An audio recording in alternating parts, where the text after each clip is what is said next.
On the coast of Florida stands a palace that looks like a fairy tale made of gold and marble. This is the dark story of America's most controversial mansion, Mar-a-Lago.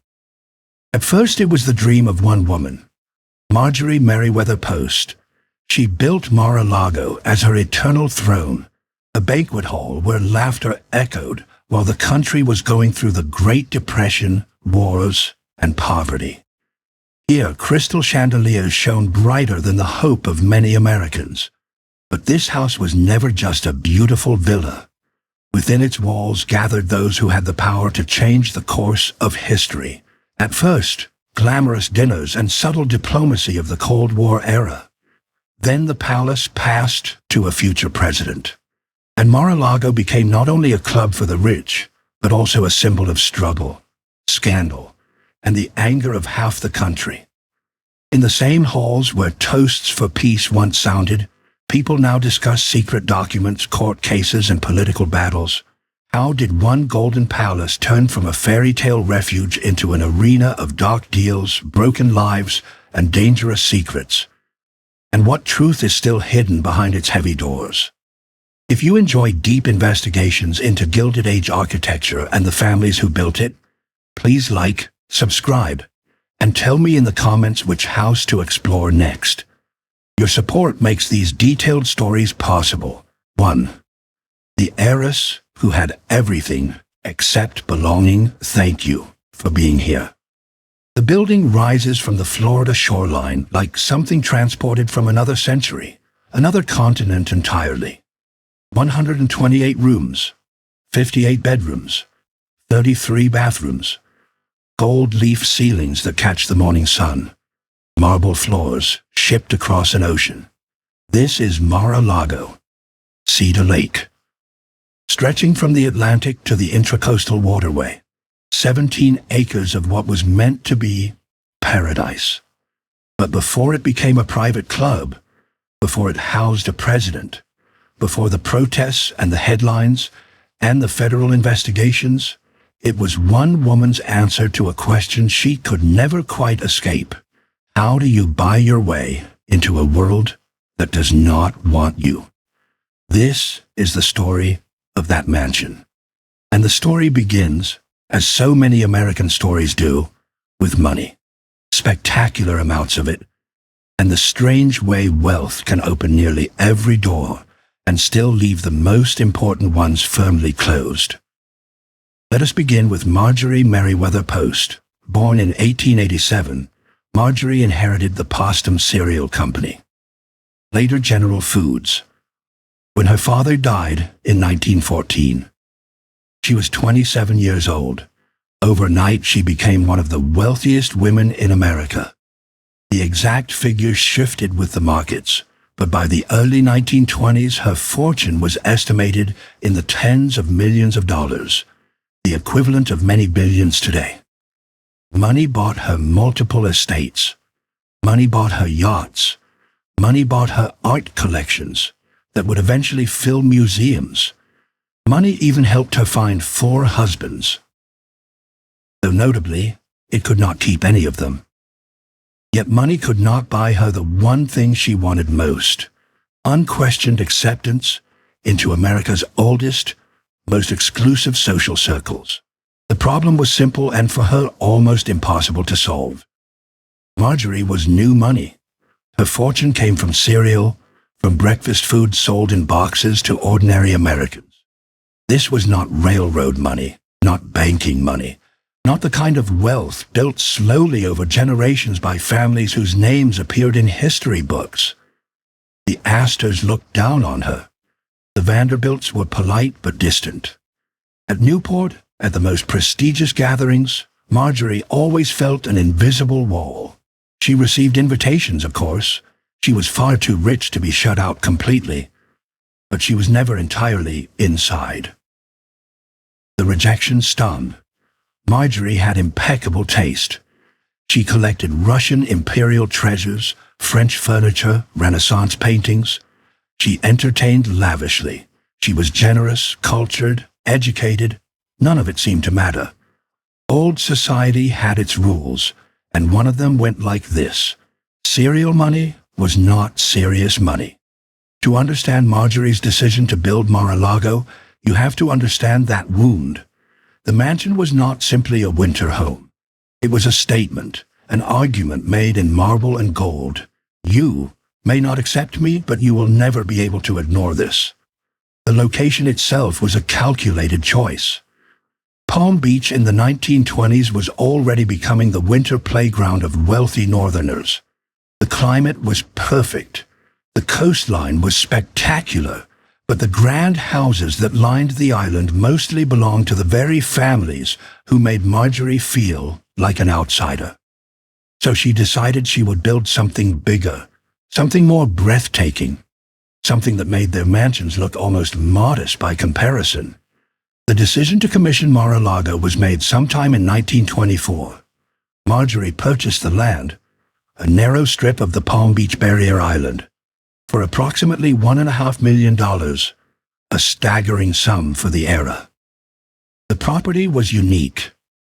It stretched from the Atlantic Ocean on the east to Lake Worth on the west, hence the Spanish name meaning Cedar Lake. She hired architects Marion Sims Wyeth and Joseph Urban. Her instructions were precise and bold. She wanted a Spanish Moorish palace that nodded to the great estates of Europe while being distinctly, undeniably American in its scale and confidence. She wanted imported tiles from the 1920 Seville Exposition. She wanted gold leaf on the ceilings. She wanted a tower visible from the ocean. She wanted, in short, to build something that no one could dismiss. Construction began in 1925. The work would take 4 years. 2. Building a fantasy, the price in stone and sweat. The work took years. Between 1925 and 1929, Mar-a-Lago rose slowly from the sandy ground of Palm Beach. The construction was not simply building a house. It was importing an entire imagined world, piece by piece, across oceans and continents. Marjorie's architects worked from her vision, but that vision demanded materials Florida did not have. The project called for 36,000 antique Spanish tiles, bought from estates and demolished buildings across Spain. Stone for the exterior walls came from quarries that had supplied Mediterranean palaces centuries earlier. Carved wooden ceilings were commissioned from craftsmen in Italy. The dining room table, one single massive piece, was so heavy that the floor beneath it had to be reinforced. The scale was extraordinary, even by Gilded age standards. The main house alone covered 62,500 square feet. The tower, visible for miles, rose into the Florida sky like a beacon, or a challenge. There were 75 rooms in the original design, a number that would grow over time. Every detail reflected Marjorie's precise idea of grandeur. Hand-painted tiles in the bathrooms, silk wall coverings in the bedrooms, a gold and white ballroom large enough to hold hundreds of guests. Yet Mar-a-Lago was not only the glittering palace everyone saw. To grasp its true size, you have to understand what lay beneath and behind it, an invisible city built to keep the fantasy running. The mansion required an army to function. Kitchens sprawled below ground, connected to the main house by service corridors, hidden from the eyes of guests. Industrial-scale refrigeration rooms stored food for elaborate dinners. Laundries handled the endless flow of linens.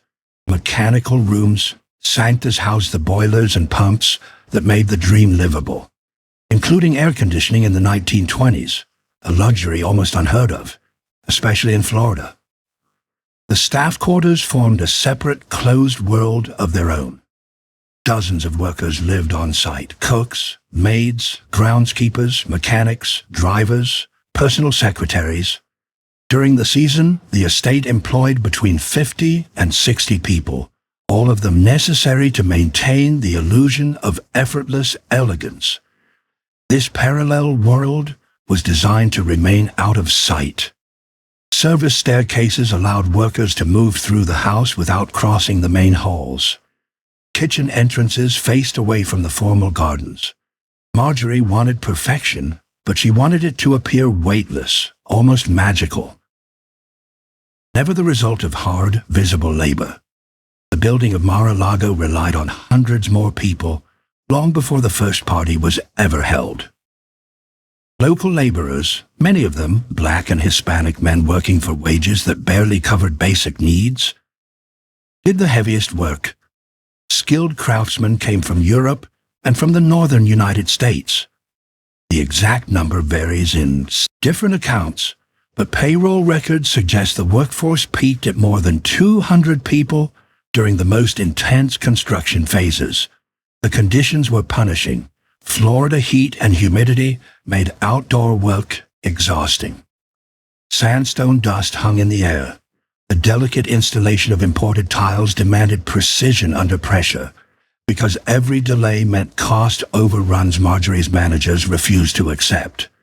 Injuries were reportedly common. Falls from scaffolding, cuts from stone and glass, cases of heat exhaustion. These workers built something magnificent. Their names, with only a few exceptions, have disappeared from the record. The cost was staggering. Estimates differ, but most historians place the construction bill between $7 and $10 million. Well over $150 million in today's money. And that figure covered only the building itself, not the furnishings, not the art Marjorie would eventually bring in, not the constant maintenance that would swallow additional millions over the following decades. Timing made everything even more striking. Mar-a-Lago was completed in 1929, the same year the stock market crashed and the Great Depression began. While Marjorie entertained in her ballroom, bread lines formed in American cities. While her staff served elaborate dinners on gold-trimmed china, families elsewhere struggled to afford basic meals. The contrast was brutal, impossible to ignore, though many in Palm Beach society tried their best. Marjorie herself apparently never saw this contradiction as a moral problem. She believed sincerely that her fortune created jobs, that her spending kept money moving, that her patronage of artists and craftsmen served a wider good. Whether the men cutting stone in the Florida sun agreed with that view is something history does not record. The mansion opened for its first full season in early 1930. Marjorie welcomed friends, business partners, minor European nobility, and anyone whose presence might raise her social standing. The parties quickly became legendary. Orchestras played in the ballroom. Champagne flowed despite prohibition. The guest list mixed names from Hollywood, Washington, and Wall Street. But the question that had driven the entire project still hung in the air. Had she finally created something grand enough to erase the invisible line between herself and the old families who, even now, quietly saw her as an outsider? The answer, slow and painful, would reveal itself in the years to come. 3. Gilded Winters and the Machinery. Beneath the Seasons at Mar-a-Lago followed a rhythm as precise as clockwork. Every November, Marjorie arrived from her estate in upstate New York or from her Washington residence. For weeks beforehand, the staff had been preparing. Every surface polished, every room aired and scrubbed, fresh flowers arranged in the entrance hall, the kitchen stocked with provisions for months of entertaining. By the time Marjorie's car passed through the gates, the mansion seemed to have been waiting, unchanged and perfect, for her return. The winter season began. The guest lists were crafted with care. Diplomats and their wives, business titans whose fortunes rivaled or exceeded Marjorie's own, actors and actresses whose names in the papers added a layer of glamour, and, when she could get them, genuine European aristocrats, counts and countesses whose titles were real, whose family trees stretched back centuries, and whose presence Marjorie valued above almost any other. The dinners were productions, not just meals. 30 or 40 guests seated in the formal dining room, the tables stretching beneath the carved ceiling. 7 courses, sometimes more. Wine pairings pulled from Marjorie's extensive cellars, crystal glasses catching candlelight, conversation that moved carefully through safe topics, travel, art, society, gossip, while sidestepping anything too political, too controversial, too close to real conflict. After dinner, guests drifted to the ballroom or the living room. Sometimes there was dancing, sometimes card games. Always there was the feeling of being somewhere important, somewhere exclusive, a place that signaled you mattered. But beneath this choreography ran the machinery that made it all possible. While guests dined upstairs, the kitchens below operated with near-military precision. Head chefs commanded teams of sous chefs and prep cooks. Dishes moved from prep tables to stoves, to serving trays in tightly timed sequences. One course finished, plates cleared, the next course already waiting. The heat was relentless. Gas ranges blazing, ovens at full temperature, steam rising from pots. And the pressure never eased. Kitchen staff worked 12-hour shifts during major events, sometimes longer. The pay was modest. The labor was heavy and often dangerous.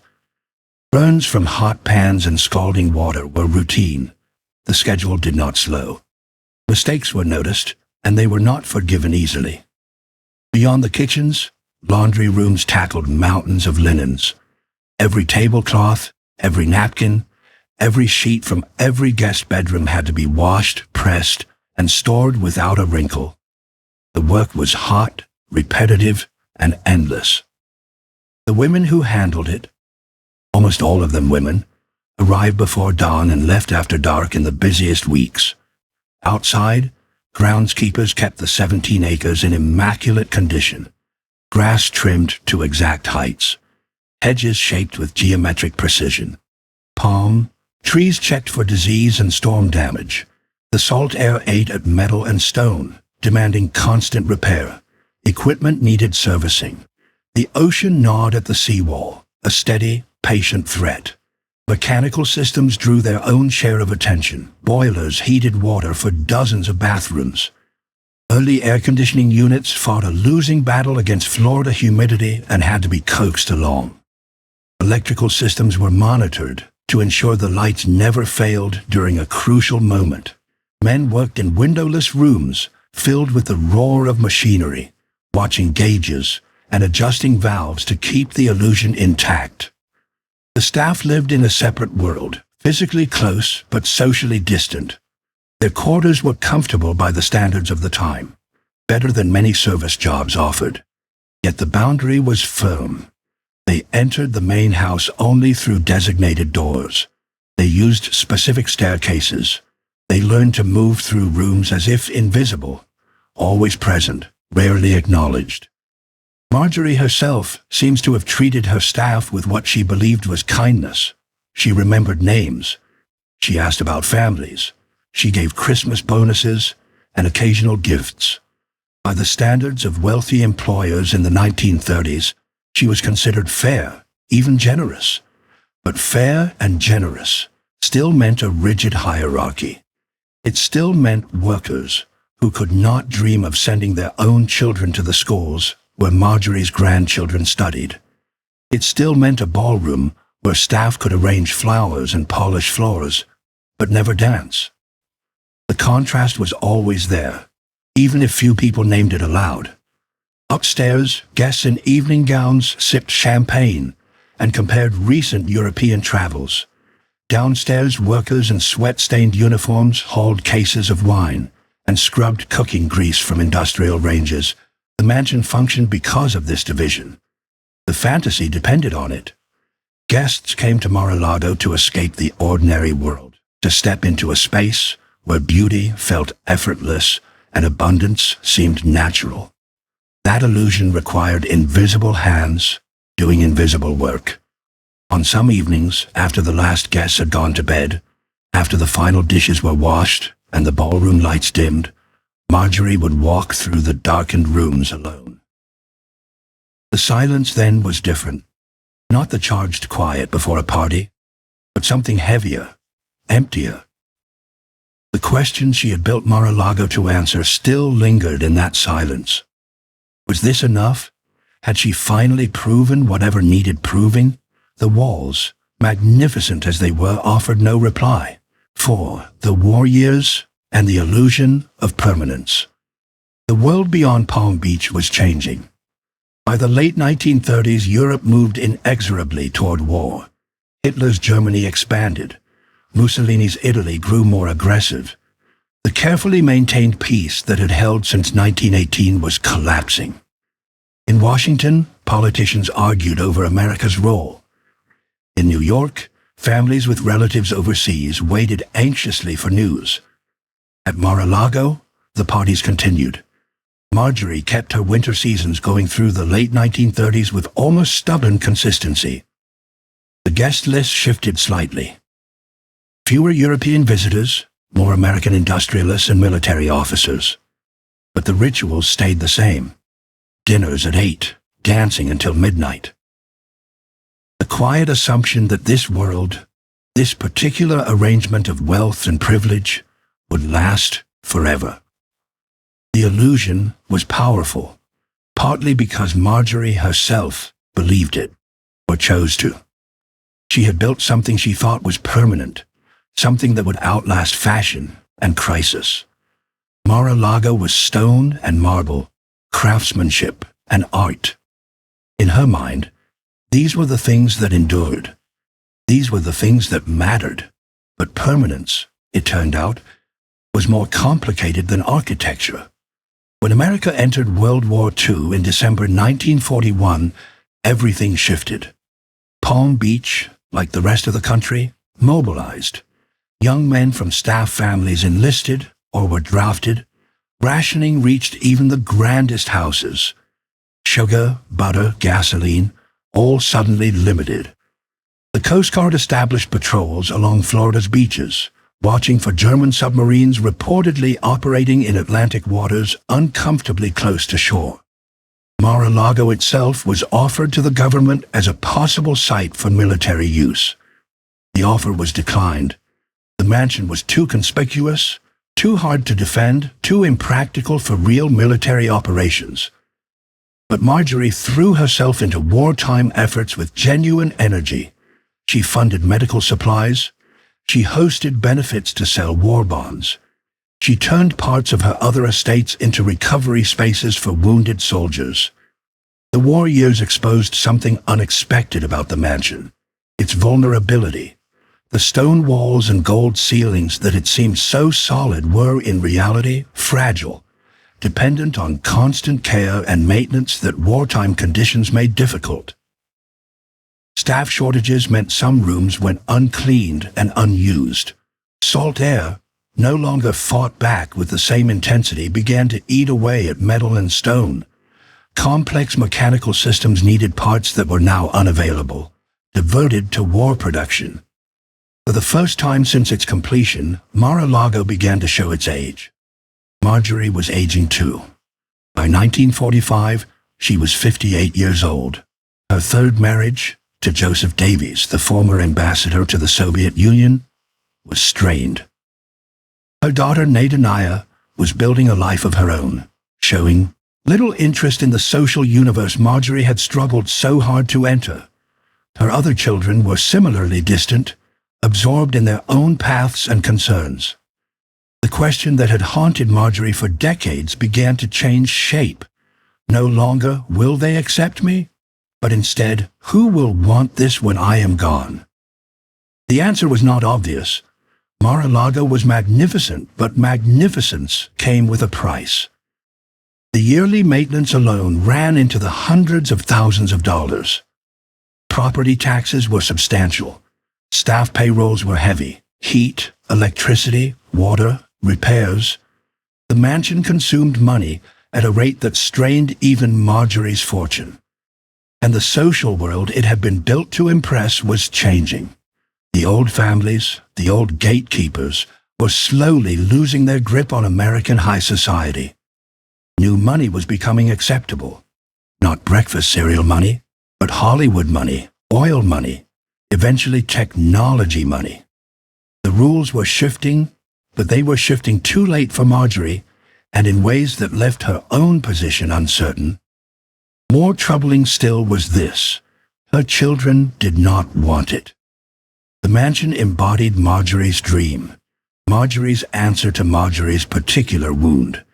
Her children had their own dreams, their own hopes, their own solutions. None of them wanted to inherit the burden of a palace that demanded constant attention, constant expense, constant emotional and financial effort. Marjorie slowly began to think about what came next. What happened to a house like this when its creator was no longer there to will it into relevance? Could it realistically pass into private hands? Should it be donated, preserved as some kind of monument? Or was it simply too expensive, too impractical, too tied to one woman's moment in history to survive her intact? There were no simple answers. So Marjorie did what she had often done when faced with problems that seemed unsolvable. She carried on as if everything were fine. The winter seasons resumed after the war. The parties came back. The guest lists were tended with the same care. The staff continued their invisible work. But something fundamental had shifted. The permanence she thought she had poured into stone and marble revealed itself as temporary after all. Mar-a-Lago would outlast her, certainly. The building was too solid to simply vanish. Yet what it would become, who would claim it, and whether any trace of her original vision would survive, all of that was suddenly in doubt. The mansion stood on its narrow strip of land, beautiful and costly, and increasingly out of step with the times, waiting for a future its creator could no longer clearly imagine. 5. The gift no one wanted. Marjorie made her decision in 1973. She was 86 years old. Her health was declining.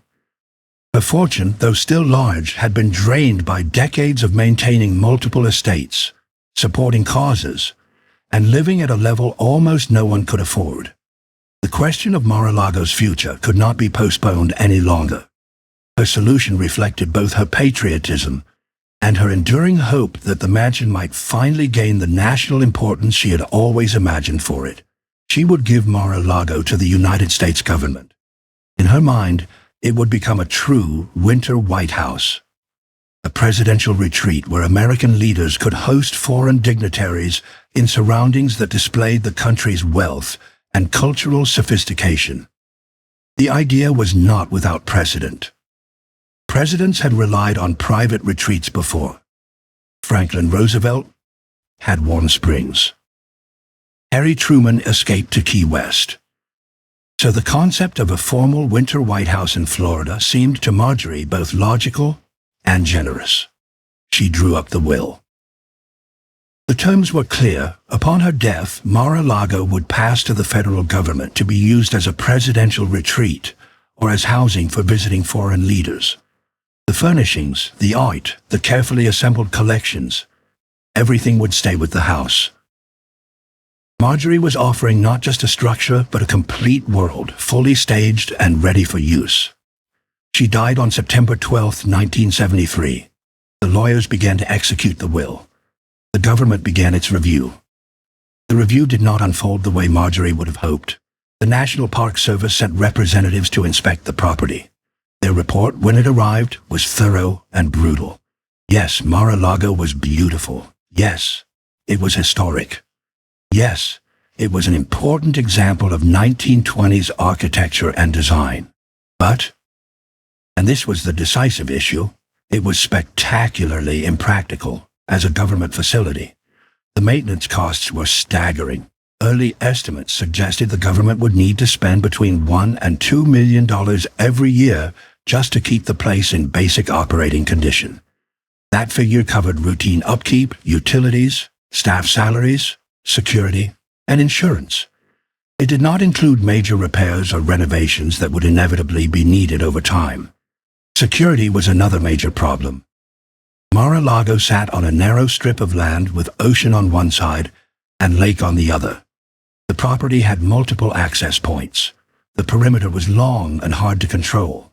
Making it secure enough for presidential use would require heavy modifications: walls, gates, surveillance systems, guard posts, that would both cost additional millions and fundamentally change the character of the estate. The location itself posed risks. Palm Beach was effectively an island, tied to the mainland by a few easily blocked bridges. In an emergency, a hurricane, a security threat, a medical crisis, evacuating the president and staff would be complicated. The nearest major airport was several miles away. The nearest significant military installation was even farther. Then there were the neighbors. Palm Beach residents had tolerated Marjorie's parties because she was, in the end, one of them. Wealthy, established, and part of their social world. A permanent federal presence with checkpoints, security cordons, and constant activity was another matter entirely. The town council made it clear that a major government facility would not be welcome. The Park Service concluded, regretfully but firmly, that accepting the gift would be financially reckless. Mar-a-Lago was too expensive, too impractical, too difficult to secure and maintain. Their recommendation was to decline. In 1981, after years of legal maneuvering and debate, the government formally returned Mar-a-Lago to Marjorie's estate. The dream of a winter White House ended before it could truly begin. The rejection must have stung, even after death. Marjorie had spent her life building something that would command respect, something that no one could easily ignore or dismiss. In that sense, she had succeeded. But she had not succeeded in making anyone actually want it. The problem Mar-a-Lago faced was the same problem that had shadowed Marjorie herself: excess. The house was simply too much, too large, too costly, too demanding, too tied to one woman's very specific idea of grandeur. What worked as a personal statement of wealth turned into a burden the moment someone else was asked to take responsibility for it. The estate executors found themselves staring at an uncomfortable question. If the United States government did not want this property, who would? Through much of the early 1980s, the mansion sat mostly empty. A skeleton staff kept the basic systems running. Wings of the house were closed off. Dust gathered on surfaces that had once gleamed under candlelight. The gardens, without constant attention, slipped toward wildness. Salt water kept up its slow, patient work of corrosion. Mar-a-Lago was beautiful, vacant, and increasingly desperate for someone, anyone, willing to shoulder its extreme costs and complexity. That someone, improbably, was already circling. He was young, ambitious, obsessed with publicity, and convinced that he could turn almost anything into a profitable brand. His name was Donald Trump, and he was about to remake Marjorie's dream into something she never could have imagined. 6. Enter the showman. Donald Trump first saw Mar-a-Lago in 1985. He was 39 years old, riding high on New York real estate deals and hungry for something that would prove he was not just rich, but important. Trump Tower had opened 3 years earlier. The Trump name glowed on buildings across Manhattan. But New York, for all its glamour, was crowded with other developers, other dynasties, other claims to greatness. Florida seemed different. Open space, constant sunshine, and the chance to acquire something unique. A property with history and prestige already built in. Trump's first move was characteristically aggressive. He offered $5 million for Mar-a-Lago, a fraction of what it had cost to build, and a number that reflected the property's core problem. As a practical investment, it was almost worthless. The estate executors, reportedly offended, turned him down. Trump answered by buying the beach parcel directly in front of Mar-a-Lago for $2 million. His declared plan was to put high-rise condominiums on that strip, blocking the mansion's ocean view and wiping out much of its remaining value. Whether he truly meant to follow through or mainly wanted leverage is still unclear. The leverage worked. Faced with the prospect of their oceanfront masterpiece becoming a landlocked relic behind concrete towers, the executors came back to the table. In 1985, Trump acquired Mar-a-Lago and its furnishings for roughly $8 million in total. Still a steep discount compared to the original cost of construction, but apparently the best realistic offer. Trump's immediate problem was the same one that had defeated the federal government. The property burned through money at an incredible rate. Maintenance costs stayed in the hundreds of thousands of dollars every year. Property taxes were heavy. As a private residence,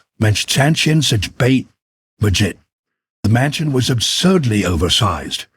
It demanded a level of staff and spending that even Trump considered excessive. His answer fit his particular talent for turning status into cash. He would convert Mar-a-Lago into a private club. The transformation began in 1995.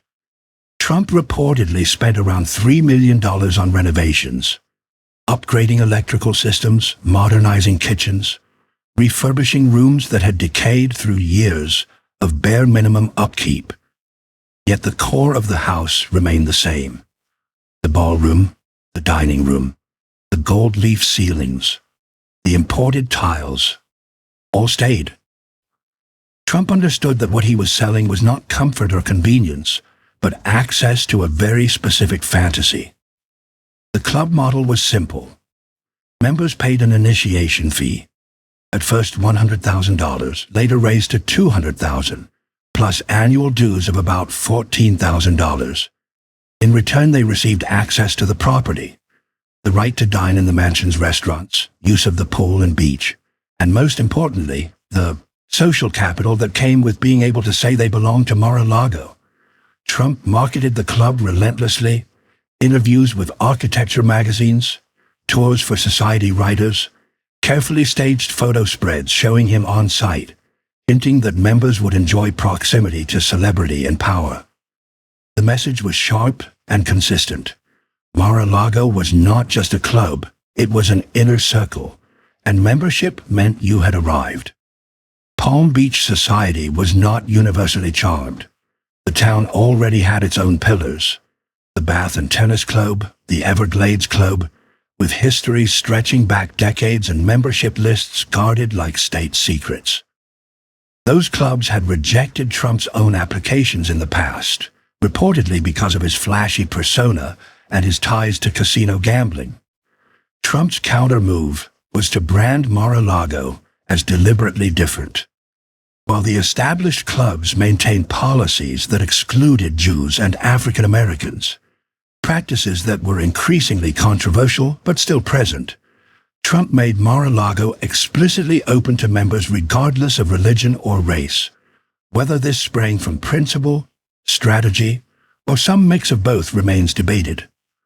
Whatever the motive, the strategy worked. Within a few years, Mar-a-Lago had several hundred members. The initiation fees alone brought in tens of millions of dollars. The annual dues created a predictable revenue stream. Trump had solved Mar-a-Lago's fundamental problem. He had found a way to make other people pay to maintain Marjorie's dream. Yet the club was never just a business. From the start, Trump used Mar-a-Lago as a stage for his own ambitions. He hosted lavish parties engineered to generate headlines. He invited politicians, athletes, entertainers, anyone whose presence signaled power or fame. He gave interviews from the property, always framed by opulent backgrounds that reinforced the image he wanted to project. Mar-a-Lago was becoming what Marjorie had perhaps always imagined, a place where important things happened, where important people gathered, where decisions that mattered were made. The open question was whether those events, those people, those decisions would ultimately honor the mansion, or twist it into something darker than Marjorie could ever have pictured. The answer was on its way, but it would require another decade and an election that stunned the world. 7. The Winter White House reconsidered. The election of 2016 changed everything. When Donald Trump won the presidency in November, defeating Hillary Clinton in a result that stunned both pollsters and pundits, Mar-a-Lago's status shifted overnight. The property that the federal government had once rejected as too impractical, too expensive, too problematic for presidential use was about to become exactly that. Not officially, but in practice. Trump made his intentions clear immediately. He would spend significant time at Mar-a-Lago during his presidency. He would host foreign leaders there. He would conduct government business from the property. The winter White House that Marjorie had imagined in her will was finally being realized, though in a way she never could have pictured. The transformation brought complications almost at once. Security demands exploded. The Secret Service descended on Palm Beach, turning what had been a luxurious resort into something much closer to a fortified compound. Checkpoints appeared on surrounding streets. Coast Guard boats patrolled the offshore waters. Airspace above the property became restricted. Agents screened everyone entering, including club members who had paid hundreds of thousands of dollars for the illusion of effortless, privileged access. The costs were staggering. But unlike with Marjorie's original offer to the government, these costs were not Trump's problem. Federal taxpayers paid for securing the property, protecting the president, and managing the logistics of running parts of the U.S. government out of a private club.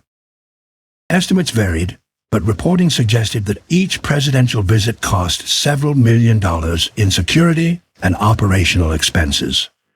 Palm Beach residents who had tolerated the club with mixed feelings now faced a reality far more disruptive than anything they had imagined. Roads closed whenever the president was in residence. Traffic snarled around security checkpoints. The quiet, carefully curated exclusivity of the town was repeatedly shattered by motorcades, helicopters, and the constant noise of presidential machinery. Lawsuits followed. Neighbors went to court over noise, traffic, and what they said were falling property values. The town council held contentious meetings about Trump's legal residency. Mar-a-Lago's deed reportedly included a clause limiting it to club use rather than permanent residence, a restriction Trump was now clearly challenging. These fights played out in local hearings and national headlines, turning the property from a glamorous backdrop into an ongoing legal and political battlefield. Yet the most important change was not logistical, but symbolic. Mar-a-Lago became a shorthand for everything that divided America in the Trump era. For supporters, the mansion embodied success and achievement. Trump had taken a property no one else wanted and made it profitable. He had become president while still owning an empire of buildings. The gold leaf ceilings and marble floors read as proof of American prosperity and confidence. Hosting foreign leaders at Mar-a-Lago seemed to them like a demonstration that private enterprise could match or surpass the formal White House in style and comfort.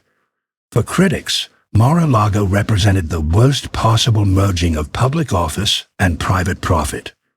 Trump owned the club. He made money from memberships and events. Foreign governments and corporate interests looking for favor could buy access simply by joining the club or hosting functions there. The membership fee doubled to $200,000 after the election. A price that now bought not just social prestige, but potential proximity to the President of the United States. The ethical concerns were serious and largely unprecedented. Club members could overhear sensitive conversations. Foreign leaders stayed in rooms that belonged to Trump's business. Government matters were discussed at dinner tables surrounded by paying customers. The line between official duty and private business blurred, then largely disappeared. Specific incidents brought those worries into sharp focus. In February of 2017, Trump hosted Japanese Prime Minister Shinzo Abe at Mar-a-Lago. During dinner on the outdoor terrace, surrounded by club members, word arrived that North Korea had launched a ballistic missile. Trump and Abe discussed the situation at the table, while members watched and took photos on their phones. Documents were reportedly visible on the table. Security protocols that would have been mandatory inside the White House seemed absent or loosely enforced. The episode triggered outrage. Congressional Democrats demanded investigations. Ethics experts called it a shocking breach of basic security practice. Even some Republicans expressed unease, though most stayed publicly supportive. Trump brushed off the criticism as partisan attack. Mar-a-Lago was secure, he insisted. Members were vetted. Nothing improper had taken place. The entire controversy, he argued, was the invention of opponents who hated him and resented his success. But the incident revealed something deeper. Mar-a-Lago's identity had shifted yet again. It was no longer just a mansion, or even just a high-end club. It had become a stage where presidential power, private money, political symbolism, and genuine national security risks collided in ways no other building in American history had experienced. The estate that Marjorie had built to prove her importance had finally become important on a scale she never imagined. But that importance carried a darkness she never would have chosen, a darkness that was about to deepen. The worst chapter was still ahead, and it would arrive in cardboard boxes. 8 boxes in the ballroom. The boxes arrived in January 2021. When Donald Trump left the White House after losing the 2020 election to Joe Biden, he took with him something no former president had ever taken on that scale. Thousands of pages of government documents. Some were routine correspondence. Some were administrative records. And some, according to later federal investigations, were classified materials ranging from confidential to top secret. Documents touching on nuclear capabilities, defense plans, intelligence sources, and sensitive diplomatic communications. These papers traveled from Washington to Mar-a-Lago in ordinary cardboard boxes. There were reportedly about 15 boxes at first, though the exact number would later be disputed. They were stored initially in a basement storage room, then moved to other spots on the property, including, according to federal prosecutors, the ballroom where Marjorie's guests had once danced beneath gold leaf ceilings. At first, almost no one outside Trump's orbit knew the documents were there. But by early 2022, the National Archives, the federal agency responsible for preserving presidential records, realized that significant material was missing. Officials requested its return. Trump's representatives negotiated. Some documents were sent back in January 2022. But archives staff immediately noticed classified markings on materials that should never have left secure government facilities. The Justice Department opened a criminal investigation. Subpoenas followed. Trump's attorneys searched Mar-a-Lago and told the government that all classified materials had now been returned. In June 2022, they provided a sworn certification saying exactly that. The certification was false. Federal investigators had evidence that classified documents were still at Mar-a-Lago. On August 8, 2022, FBI agents executed a search warrant at the property. The search itself was historic. No former president had ever faced such an action. Agents spent hours inside Mar-a-Lago, moving from room to room, photographing spaces, and seizing materials. When they were done, they had recovered more than 100 additional classified documents, some marked at the highest levels of secrecy. Photographs later released in court filings showed the scope of the problem, files spread across the floor of what appeared to be a storage area, classification stamps clearly visible, top secret, SCI, sensitive compartmented information, documents that, if exposed to foreign intelligence services, could allegedly compromise American operations and put lives at risk. All of this had been stored inside a building that hosted hundreds of club members, event staff, maintenance workers, and guests. a building used for weddings and corporate parties, a building on an easily accessible barrier island connected to the mainland by public roads and a bridge. Trump's reaction was immediate and furious. He called the search a raid, an assault, an abuse of power. He claimed the FBI had planted evidence. He insisted the documents were declassified, even though no formal proof of declassification emerged. He argued that as president, he had absolute authority to take whatever he wanted with him. His supporters closed ranks.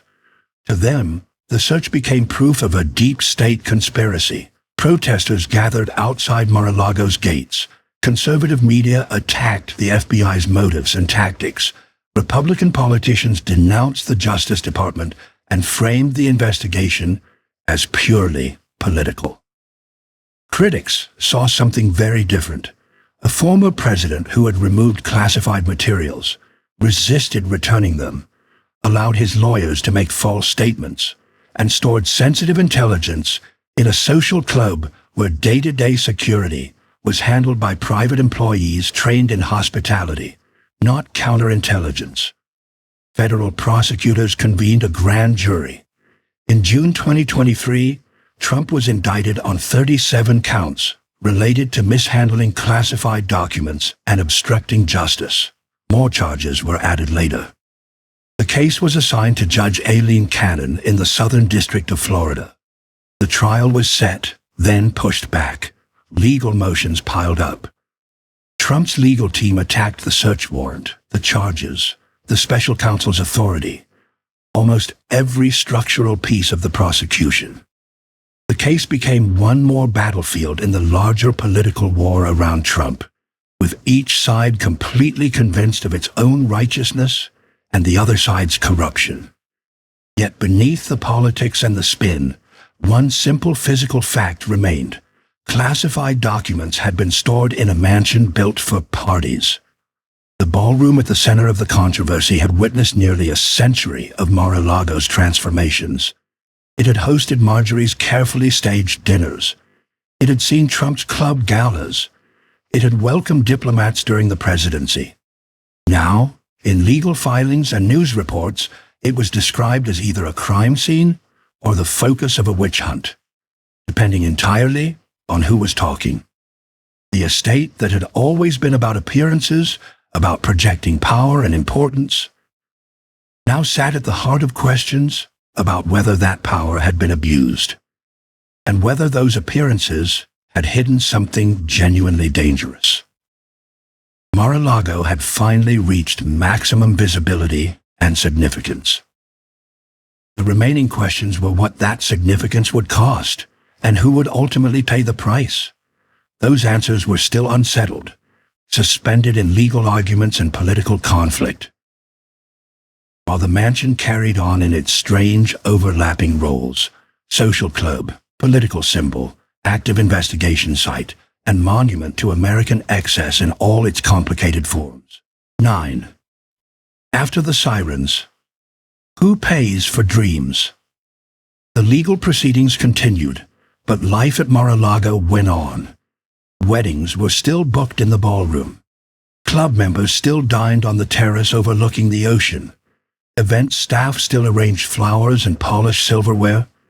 The machinery that had kept the mansion running since Marjorie's time, the invisible work, the careful maintenance, the constant attention to detail, continued regardless of headlines or investigations. This persistence raised a harder question. What happens to a place when its symbolism overwhelms its reality? When the stories told about it, competing, contradictory, politically charged, start to matter more than the physical space itself? Mar-a-Lago had become all of these things at once: a working social club, a former president's residence, a site of federal investigation, a symbol brandished by both political tribes to prove opposite arguments, and yet it was also still a building that needed daily care from people whose names almost never appeared in any of those stories. The staff who maintained Mar-a-Lago in 2023 stood in a line that stretched back to the 1920s. Housekeepers cleaned the same rooms their predecessors had cleaned. Groundskeepers tended descendants of the same palm trees. Kitchen crews prepared meals in spaces that had been modernized over decades, but kept the same basic purpose: feeding wealthy people who came to be seen in a place they believed mattered. Those workers experienced Mar-a-Lago's controversies very differently from club members or television commentators. For them, the mansion was not first a symbol, it was an employer. Legal trouble meant the risk of cutbacks. Protests and counter-protests meant navigating crowds and checkpoints just to get to a shift. Media attention meant reporters occasionally approaching them for comments they were contractually forbidden to give. Their relationship to the property was fundamentally different from everyone else's. Club members paid for proximity to prestige. Politicians used the location to signal alliances. Trump owned it as both home and asset. The workers needed it to keep operating so they could earn wages that, while reportedly better than many service jobs in Palm Beach, still looked small compared to the fortunes on display around them. This economic truth had been there since Marjorie's era, but it became more visible and more uncomfortable as Mar-a-Lago's political meaning grew. The same building that symbolized American success to some and American corruption to others was, for its workers, simply a site of labor. Hard, often unseen work that made every party, every summit, every photo opportunity possible. The historical echo was hard to miss. Marjorie had built Mar-a-Lago with the help of craftsmen whose names vanished from the record. Trump kept it running with employees whose identities stayed just as anonymous unless something went wrong. A security lapse, a dispute, an offhand remark to a reporter. The mansion consumed their time and effort while directing attention upward toward owners, guests, and the dramas playing out in the decorated rooms. Beyond the immediate staff, the mansion's impact rippled outward in ways that were difficult to measure. Palm Beach residents dealt with traffic closures and security delays. Local businesses sometimes gained from the influx of visitors and sometimes lost customers who wanted to avoid the chaos. Property values near the estate shifted based on whether being close to presidential activity was seen as a perk or a headache. There were environmental costs too, rarely mentioned in political arguments, but impossible to ignore. Keeping 17 acres of perfectly manicured grounds alive in Florida demanded huge amounts of water. Climate control for a structure that size required constant energy. The estate sat on a barrier island, increasingly vulnerable to rising sea levels and stronger hurricanes. The same climate forces that would sooner or later force choices about whether and how to defend a house, built almost at the water's edge. All of these concrete realities existed beneath and alongside the symbolism. Mar-a-Lago was at once a monument to excess and a workplace, a political weapon and a fragile building on eroding land, a lightning rod for national arguments, and a place where people simply tried to finish their shifts and get home.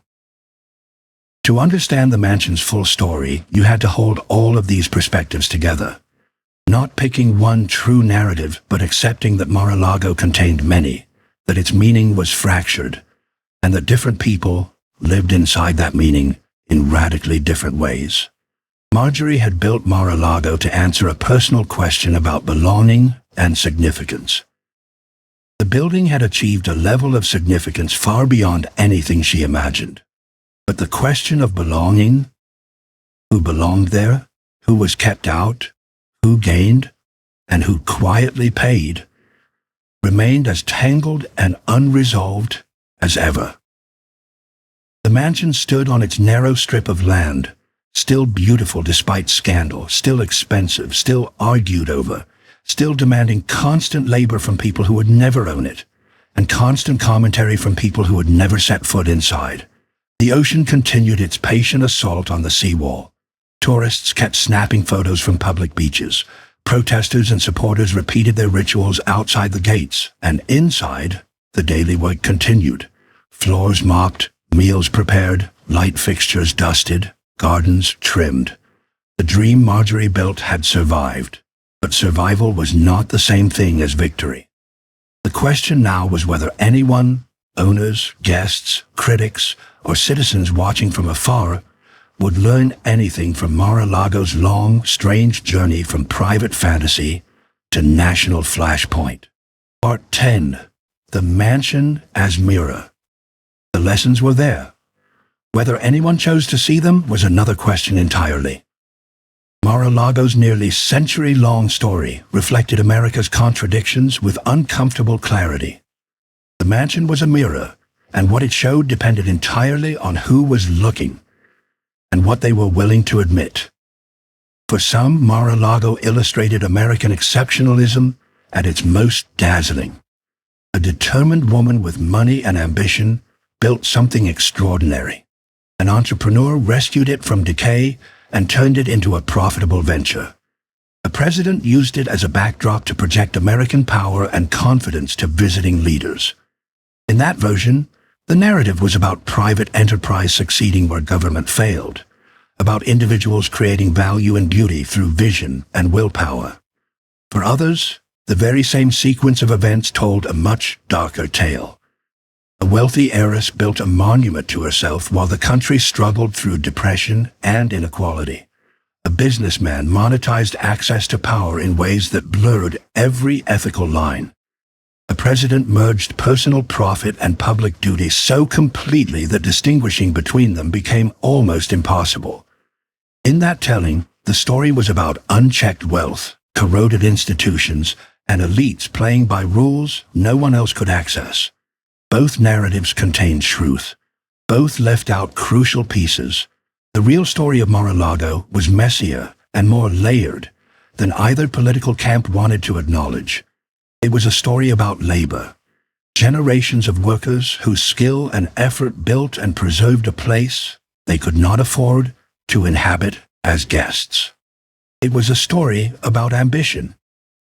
Marjorie's desperate attempt to purchase acceptance, Trump's relentless hunger for attention, and the way buildings become vessels for human needs that no amount of architecture can fully satisfy. It was also a story about class in America, about the distance between those who serve and those who are served. A distance that barely shifted no matter which wealthy name appeared on the deed or which party held the White House. The workers who carved stone and set tile in the late 1920s and the staff who changed linens and carried trays in the early 2020s occupied strikingly similar rungs on the social ladder, separated by a century, but joined by the same dynamic. Their labor underpinned someone else's luxury. It was a story about how Americans mythologize wealth. Marjorie believed that overwhelming display would force respect. Trump believed that surrounding himself with opulence would prove his importance. Both were partly right and partly wrong. The mansion did command attention. It did signal power. It did generate a certain kind of significance. But it also exposed the hollowness at the center of power that exists mostly for show. The way gold leaf ceilings and imported marble can feel impressive and empty at the same time, beautiful and strangely meaningless. The mansion revealed, too, how easily public and private interests fuse together once wealth reaches a certain level. Marjorie's attempt to give Mar-a-Lago to the government failed, but Trump's use of it as a presidential stage succeeded, creating exactly the kind of conflicts her rejected gift had been meant to avoid. The building exposed gaps in ethics rules, in security assumptions, in the unwritten norms about how presidents should behave, and where the boundaries of acceptable conduct really lie. Most of all, Mar-a-Lago's story highlighted what Americans chose to notice, and what they quietly ignored. The classified documents saga triggered intense political warfare, but the decades of invisible labor that kept the mansion running barely registered in public debate. Legal fights over Trump's residency generated headlines, but the environmental fragility of lavish estates on barrier islands received little sustained attention. Commentators dissected the price of club memberships in detail, while the pay and conditions of the workers who made the club possible were rarely examined with the same intensity. Those patterns of attention echoed broader national habits. Drama traveled fast. Spectacle drew cameras. Clashes between powerful figures felt urgent, because power always did. The slow, structural questions. Who did which work for how much? Who carried which risks so others could enjoy which comforts? Were quieter, harder to turn into outrage, easier to leave in the background. Mar-a-Lago had become a symbol, but symbols flatten and distort by design. The mansion was not simply good or evil, not only a monument to success or just a temple of corruption. It was both and neither. A complicated place, with a complicated past that refused to shrink down to a single clean meaning. The house had outlived its creator. It would almost certainly outlive its current owner. The unresolved question was what it would become next, and whether that next chapter would be shaped deliberately, or simply happen by inertia, determined by whoever had enough money and ego to claim it. Buildings do not choose their owners or their roles. People do. The decisions made about Mar-a-Lago, whether to preserve it, repurpose it, regulate it, condemn it, or simply let it continue its strange hybrid existence, would say a great deal about American values and priorities. The mirror stood there, set in stone in marble. The real test was whether anyone would face it honestly, seeing not just the version of America they preferred, but the full reflection, the contradictions, the costs, and the real people whose labor and lives had been poured into every gilded surface and polished floor. 11. Responsibility and what could be different. Looking honestly at the reflection was only the first step. The harder question was what to do with what you saw. Mar-a-Lago existed inside a legal and ethical framework that had never been designed for a place like this. A former president owning a commercial property, while potentially running for office again, created conflicts that existing rules could barely describe, let alone regulate. A private social club that had served as a presidential venue sat in a gray zone between business and state, between leisure and official function, that no current regulation really covered. Yet the problems Mar-a-Lago exposed were not at their core about one house or one man. They were structural, baked into systems that treated extraordinary wealth as automatically legitimate and assumed that financial success signaled virtue, competence, or destiny. The mansion's history pointed to several areas where American society might need to rethink its assumptions. First, the relationship between wealth and political power demanded a clearer, more honest look. The fact that membership at Mar-a-Lago reportedly provided proximity to a sitting president was not a glitch in the system. It was an extreme example of how money routinely buys access. Campaign donations, lobbying budgets, think tank funding, revolving doors between regulators and the industries they oversee. All of these are channels through which wealth turns into influence. Mar-a-Lago simply made the process more literal and easier to see. Fixing this would require structural changes, not just outrage. Stricter ethics rules with real teeth. Enforcement mechanisms that actually carried consequences. Transparency requirements that exposed who met with whom, where, and for what purpose. It would mean acknowledging that proximity to power is itself a valuable asset, that access is a kind of currency, and that allowing it to be openly bought creates a system in which government inevitably leans toward those who can pay the price of entry. Second, the treatment of labor needed a more honest reckoning. Every mansion, every luxury resort, every carefully curated display of wealth rested on the work of people whose contributions were routinely undervalued and invisible. The public fights over Mar-a-Lago were staged around ownership, law, and symbolism, while the workers who kept the building functioning barely appeared in the story at all. That invisibility was part of the design. It supported the comforting fantasy that wealth creates itself, that luxury springs naturally from talent and effort, rather than from the organized extraction of value from other people's time and bodies. bringing the workers into the frame, knowing their names, understanding their schedules and protections, ensuring they received fair pay and basic dignity, would require admitting uncomfortable truths about how American comfort is actually produced and who is carrying the weight. Third, the preservation and purpose of historic properties needed rethinking. Mar-a-Lago was architecturally significant regardless of its political baggage. Marjorie's Spanish tiles, the carved ceilings, the eccentric but meticulous design choices, all of them had cultural and historical value. But that value was locked behind membership fees and security gates, accessible mostly to those who could write very large checks. There were other paths. Across the country, historic homes had been turned into museums, educational sites, archives, and public spaces.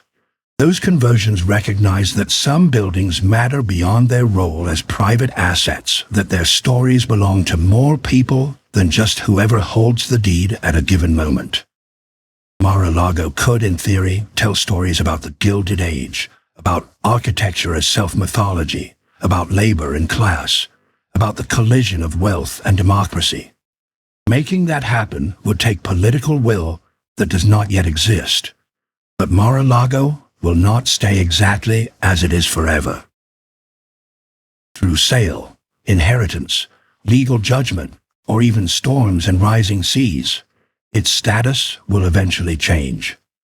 Planning for that change, thinking beyond simply handing it to the next billionaire, could open the door to uses that serve more than a few hundred club members.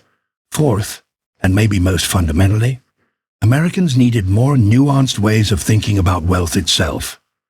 The habit of treating large fortunes as straightforward proof of merit, as evidence of moral worth, obscured the messy reality. Wealth almost always came from a mix of inheritance, timing, existing connections, the labor of others, government infrastructure, legal protections, and yes, sometimes genuine skill and hard work, but never those alone. Marjorie inherited a cereal empire. Trump inherited millions and a real estate network from his father. Neither started from nothing, though both leaned into versions of that myth. Those myths mattered because they turned inequality into a morality play, making it seem earned, natural, almost inevitable, instead of the product of policy choices, historical advantages, and the compounding of privilege. More honest stories about wealth. Stories that include inheritances, tax codes, land use laws, race, gender, immigration status, and simple luck, would not erase inequality. But they might open space to ask whether the current distribution of resources actually serves the country well, or whether different arrangements could work better for more people. None of these conversations are easy.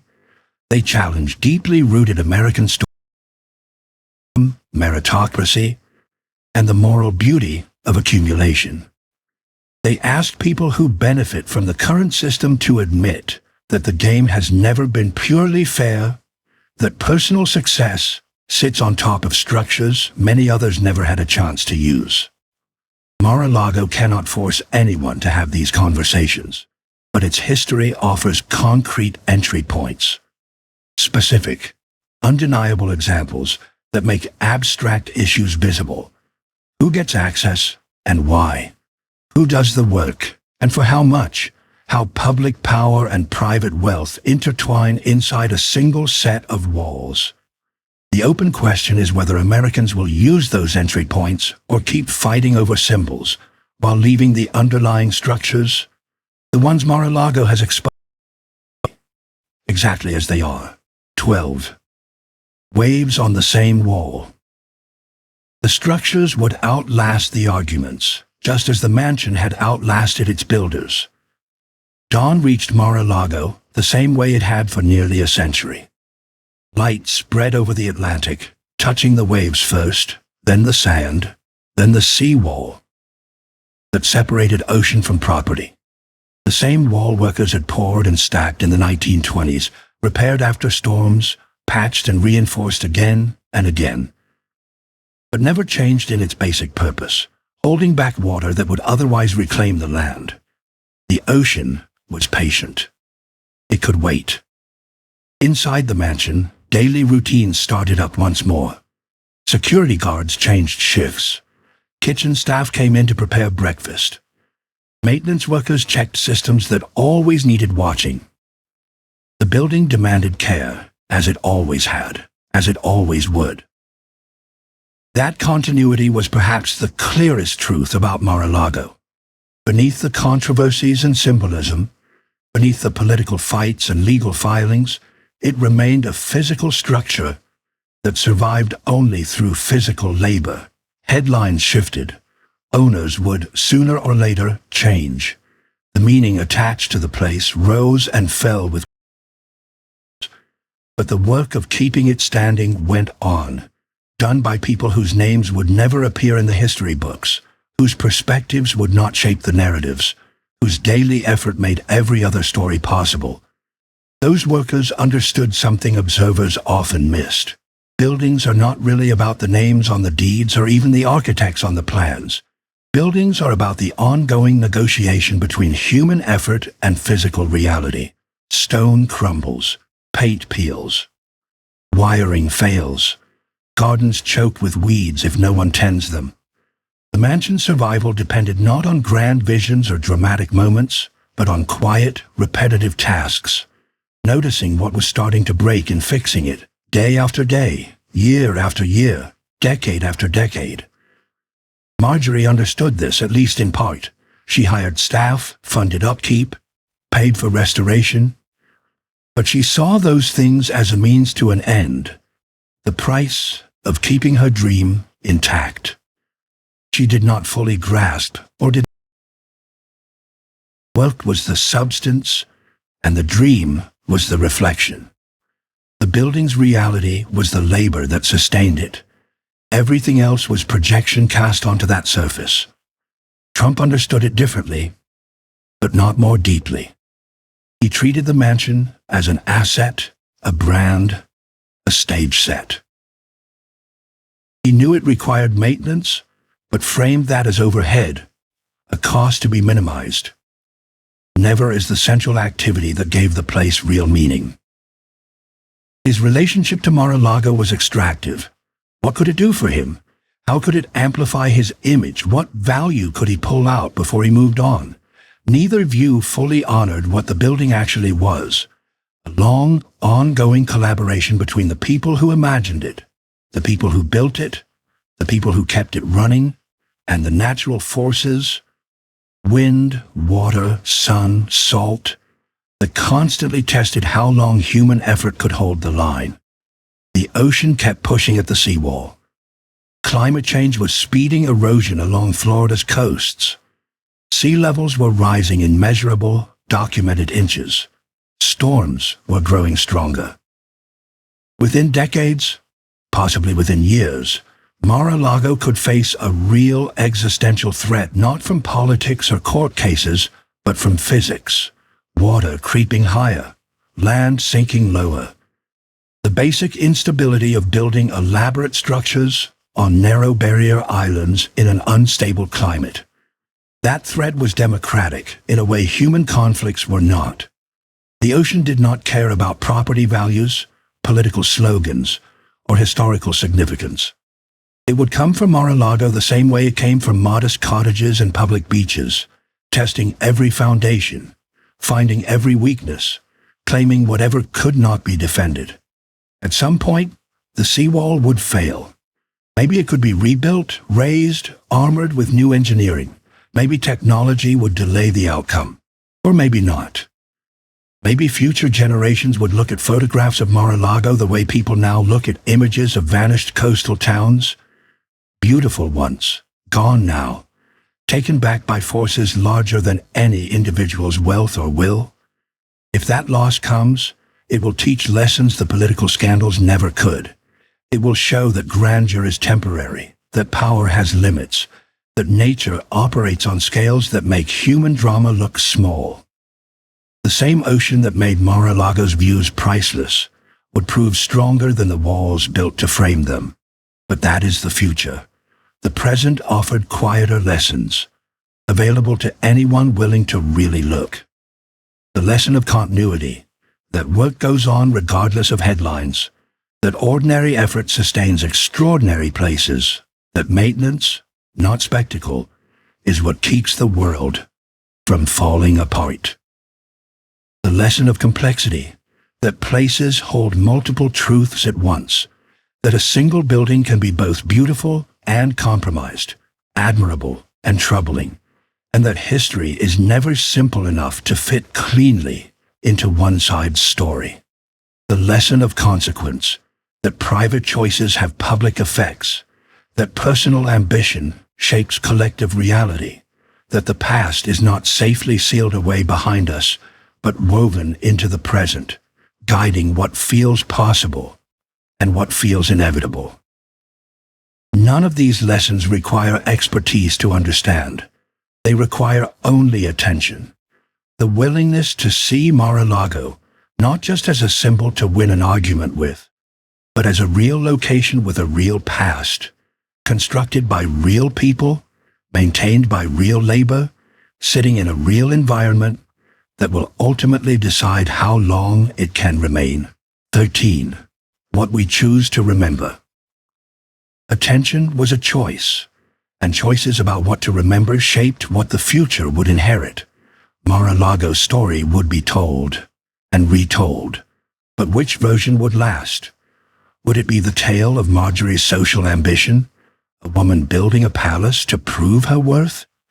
Would it be Trump's transformation of the estate into a political stage, the winter White House that finally came into being but generated more controversy than prestige? Would it be the classified document saga, boxes in a ballroom, the moment when a mansion became evidence in a federal prosecution? Or would it be something else? A version that included all of these threads but refused to crown any single one as the whole truth? The danger with symbolic places was that they became containers for whatever meanings people needed them to hold. Mar-a-Lago could stand for American excess or American achievement, corruption or entrepreneurship, class division or opportunity. Each reading could be defended with carefully chosen facts. Each served particular political or ideological goals, and each, in its own way, hid as much as it revealed. Honest memory meant resisting this flattening, insisting that places carried multiple truths even when those truths clashed or made simple judgments impossible. Mar-a-Lago was at once a remarkable work of architecture and a monument to inequality. It was both a property rescued from decay and a vehicle for blending public duty with private profit. It was a workplace for hundreds of employees and a symbol wielded in national political fights. All of these things were true at the same time. Accepting that required learning to hold contradictions without rushing to resolve them, to live with complexity without forcing it into a neat moral lesson. The historical record would preserve certain hard facts, dates of construction, chains of ownership, design details, court cases. But facts on their own were not understanding. Understanding needed context, interpretation, and a willingness to ask uncomfortable questions about whose stories were recorded and whose were missing, whose voices were amplified and whose were muted.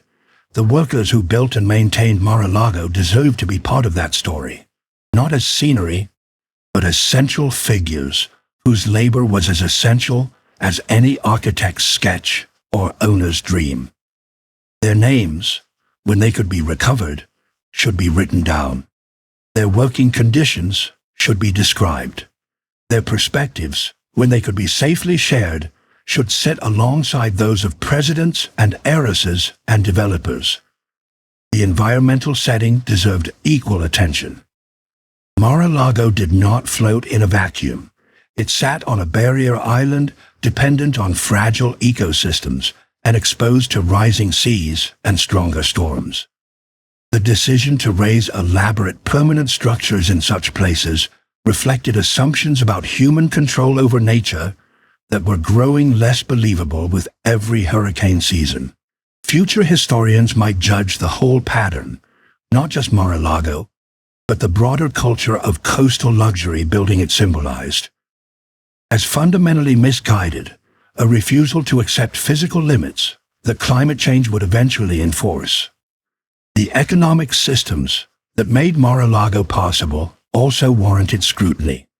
Marjorie's fortune came from food processing, an industry rooted in agricultural labor and mass consumer markets.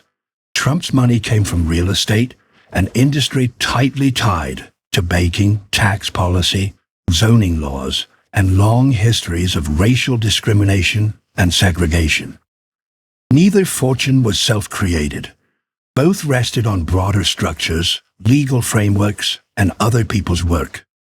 Honest history named those structures instead of repeating myths of the lone, self-made genius.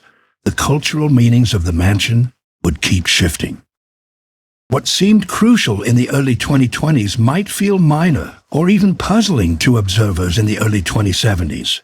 The political storms that made the property infamous would fade as their main actors left the stage and new controversies took their place. But the building itself, if it survived, would remain. A physical artifact of early 20th century ambition and early 21st century conflict, layered with meanings that each generation would revisit and revise. That constant reinterpretation was inevitable. The real question was whether it would be careful or careless, whether future Americans would do the difficult work of understanding context and complexity, or simply project their own anxieties backward, bending history to fit present needs without regard for past realities. Education offered one of the few defenses against lazy interpretation. If Mar-a-Lago ever became a museum or historic site, possible, though far from guaranteed, it could carry several lessons at once. Architectural tours could sit beside explorations of labor history. Conversations about beauty and craftsmanship could run alongside discussions of class, race, and inequality. Admiration for design would not have to erase clear-eyed recognition of who benefited from that design and who paid for it. But education required money, institutions, and political support, none of which were automatic. It was entirely plausible that Mar-a-Lago would remain in private hands indefinitely, its story shaped by whoever owned it next, its meanings filtered through marketing needs rather than historical honesty. That outcome would not be uniquely evil. But it would be a missed chance. A decision to leave a powerful teaching tool locked inside a gated club. In the end, the choice belonged to Americans collectively, even if it was expressed through the actions of a few. The choice was not only about Mar-a-Lago's fate, but about what kind of country they wanted to sustain, what they wished to honor, what they were willing to question, what legacy they hoped to leave behind. Buildings reflected those choices back at the people who made them. Mar-a-Lago, whatever else it might be, was a mirror showing Americans things about themselves. Some flattering, some disturbing, all revealing. Whether anyone learned from that reflection depended entirely on how honestly they were willing to look. 14. Beyond Mar-a-Lago, a pattern, not an exception. The willingness to really look did not stop at a single property. Mar-a-Lago was not unique. Across the United States, similar stories had played out in different buildings, with different owners, but eerily consistent patterns. The Gilded Age left behind dozens of vast estates, the Vanderbilt houses, Hearst Castle, the DuPont mansions. Each a monument to individual wealth, each built by workers whose names rarely survived, each embodying assumptions about class and power that deeply shaped American life. Many of those properties eventually became museums or public parks. The Breakers in Newport, Biltmore in North Carolina, Vizcaya in Miami, all now serve educational roles, telling their histories with varying degrees of honesty about the labor that created them and the inequality they embodied. Mar-a-Lago remained different, mostly because it stayed in private hands and became entangled with modern politics. But the deeper questions it raised, about concentrated wealth, exploited labor, and the tension between private property and public interest, were not unique to one mansion. They were built into American capitalism itself. The same dynamics showed up elsewhere. Tech billionaires constructed secluded compounds in Hawaii or Montana, their sprawling estates displacing local communities and consuming land and water while providing little direct public benefit. Financial executives maintained multiple homes, each requiring staff whose wages were a tiny fraction of the property values they serviced. The basic relationship between extreme wealth and everyone else had not fundamentally changed since Marjorie's era. It had simply adopted new forms, new landscapes, new justifications. To really understand Mar-a-Lago's story was to see it as part of this larger pattern. The mansion was not a bizarre outlier, but a clear example, a case study in how American society organizes around wealth, who gains from that organization, and who absorbs the cost. That recognition has consequences for the next time a controversial property dominates headlines, and there will be a next time. The questions are already waiting. Who built it? Under what conditions? For what pay? Who keeps it running? What public burdens flow from this private luxury? Where did the owner's fortune come from? Which systems enabled that accumulation? Whose needs does the property ultimately serve? Those questions apply as much to new developments as to old estates, to private residences and commercial projects, to domestic holdings and overseas real estate. The details change, but the underlying logic stays familiar. Wealth concentrated in a few hands, using resources that could have served many, producing beautiful or impressive spaces that most people will never enter, depending on labor that is systematically undercompensated and rarely acknowledged. Asking these questions again and again, refusing to be blinded by marble and chandeliers, staying focused on human and environmental costs beneath the spectacle, is a discipline that reaches far beyond Mar-a-Lago. It requires skepticism toward wealth, not automatic condemnation, but real curiosity about where money comes from and what it does. It requires attention to power, not only in elections and legislation, but in property ownership, leverage over markets, and access to key decision-makers. It requires the ability to see beauty and harm together, to admire craftsmanship while also naming exploitation, to recognize that human creations are almost always mixed, never purely noble or purely corrupt. This kind of analysis is hard. It is easier to praise success uncritically or denounce it totally, easier to pick a side and defend it than to sit with ambiguity and contradiction.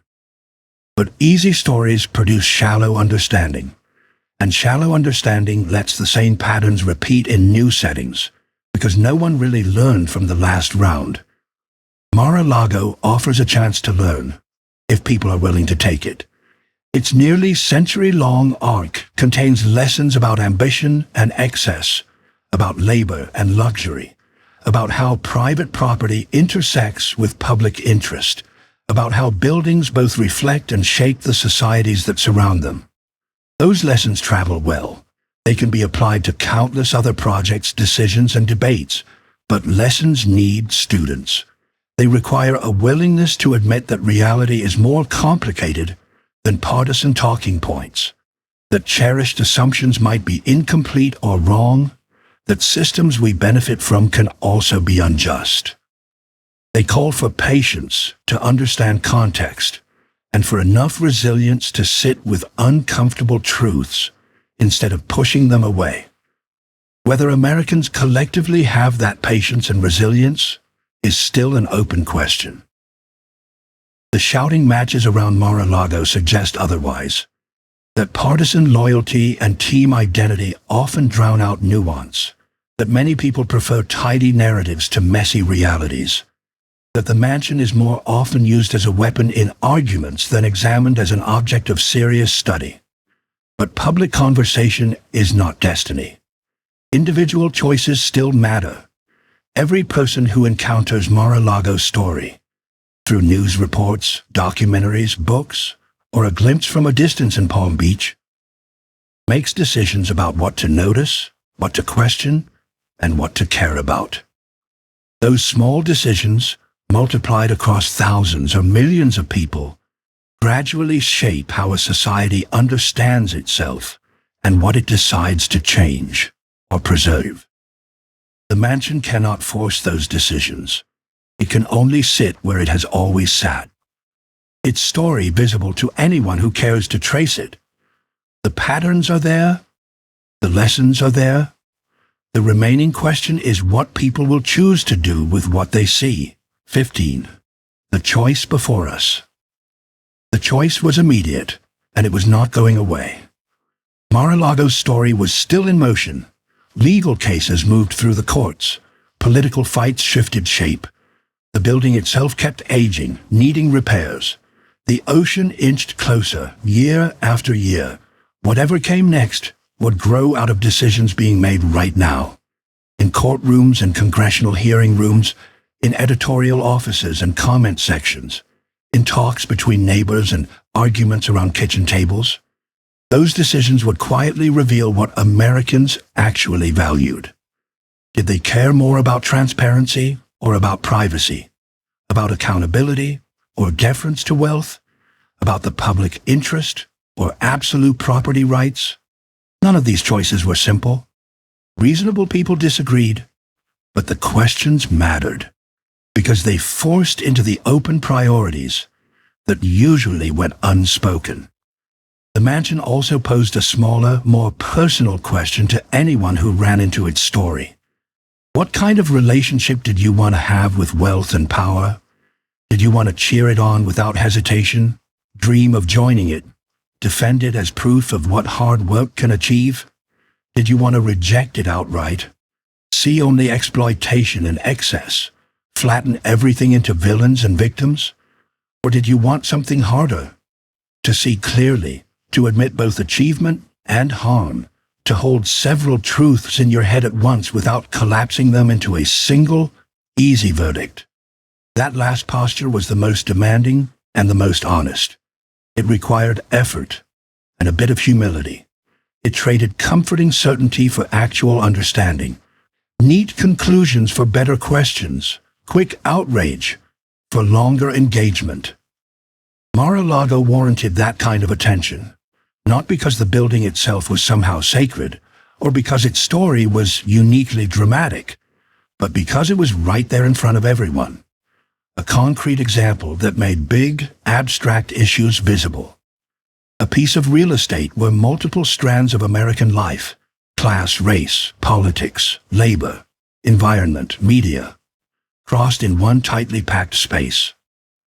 The mansion still stood on its 17 acres, holding nearly a century of accumulated history, waiting for Americans to decide what they wanted it to mean. That decision would ultimately say less about the house than about the people looking at it. What they noticed, what they brushed aside, which lessons they chose to take seriously, and which they chose to ignore. The waves kept hitting the seawall. The structure held, for now,